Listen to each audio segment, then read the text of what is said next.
Welcome to this video presentation here at Wimbledon Carriage Company. And here we have the Jaguar F-Type. It's on a 19 plate, as you can see. I'm going to start off firstly by showing you around the outside of the car, and then we'll hop in and run through a few of the controls on the inside of it. From the outside, you can see it's a two-door car with those black alloy wheels. We're going to start off firstly inside the boot area of the vehicle. As we approach the back of the car, you can see we have those twin centrally exiting tailpipes. We have a reversing camera there as well. Plenty of boot space given the nature of the vehicle, and this car also comes with the car cover in that bag, as you can see. Okay, so we're just going to work our way back around to the front of the car, and then we'll hop in, and as I mentioned, we'll run through some controls from there. Now that we've done a full circle of it though, you can see firstly the alloy wheels are in pristine condition, as is the bodywork the entire way around this great looking vehicle. Just briefly before we climb in, I think it's well worth seeing the interior from this exterior point of view. There's plenty to run through on the dashboard, so let's hop in and we'll do that right now. Okay, now that we're inside the car, we're going to start with the dials first of all. On that left-hand side, we have the speedometer. On the right-hand side, the rev counter. In the center, the fuel gauge and coolant temperature gauges. A digital readout for the speedometer at the top of that section. And at the bottom of that section, firstly, the total miles for the car. They are only 22,600, so very low mileage. Next to which, you can see what gear the car is in. It's an automatic. We, of course, are in park currently. If we back out to the steering wheel next, over on this left-hand side, you can change the information that's displayed in that central section we were just looking at. We've also got our stereo and phone controls here as well. On the right-hand side, we have our speed limiter. We've got a plus and minus paddle, so you can change up and down a gear manually with this automatic gearbox. And then into the center next, the main touch screen for the car. So on here, we're essentially on our main menu. So the main things you'll want to adjust potentially are, of course, your satellite navigation, which is a really nice, clear, wide color display. All touchscreen, of course, as you've already seen. Go back to home screen from here. This is where you'll access all of your different media inputs. So, for example, your DAB, FM and AM radio are on here. If you want to listen to your own music, you can do so under the source heading. Nothing is showing up there because nothing is connected.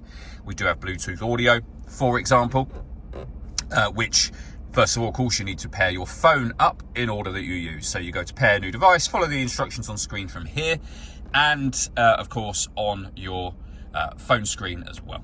We've got a climate control menu. This is where you can select the direction the air is being distributed in. You adjust the temperatures separately down below, which we're going to come to in just a moment. Back to the home screen, you can swipe across for various other screens, and as you'll see, this car has got Apple CarPlay and Android Auto as well. I also mentioned that we had a parking camera on this car. If I pop the car into reverse, you can now see that on the screen. And it includes a visual guide as to the direction of the car's travel based on the image being shown on the screen as well. Working our way down, we have the physical dual zone climate control settings I mentioned. So you can adjust the passenger, driver temperature. You can increase and decrease the fan speed from here. If I push this button in, we can now control the heated driver's seat with 3 different heat settings, and the air-conditioned driver's seat, again, with 3 different settings. And if it's balanced in the middle, it means you've got neither of those turned on. And again, for the passenger side, heated and air-conditioned seats work in exactly the same way. This is where you turn your air conditioning off and on again, or hit auto. The car will now take control of the fan speed for you to maintain the temperatures that you've asked for, which you can manually override whenever you wish to. You can recirculate the air that's in the car. We have our hazard warning lights. We can turn on the heated rear screen or direct the car's air conditioning to the front screen. We have a 12-volt charging socket underneath this cap, the button to start and stop the engine, the gear lever for the fully automatic gearbox, volume for your stereo. You can change the driving setup of the car here. So depending on weather conditions, at the moment, I've got it on the kind of standard normal driving mode, but you do have dynamic and, of course, a kind of adverse weather setting just there. And then lastly, this cluster of buttons. So electronic handbrake, we can open up the rear, the boot spoiler for the car. We can turn off the stop and start, the traction control, and with a push of that button, you can make the exhaust system louder. And then we have 2 cup holders as well.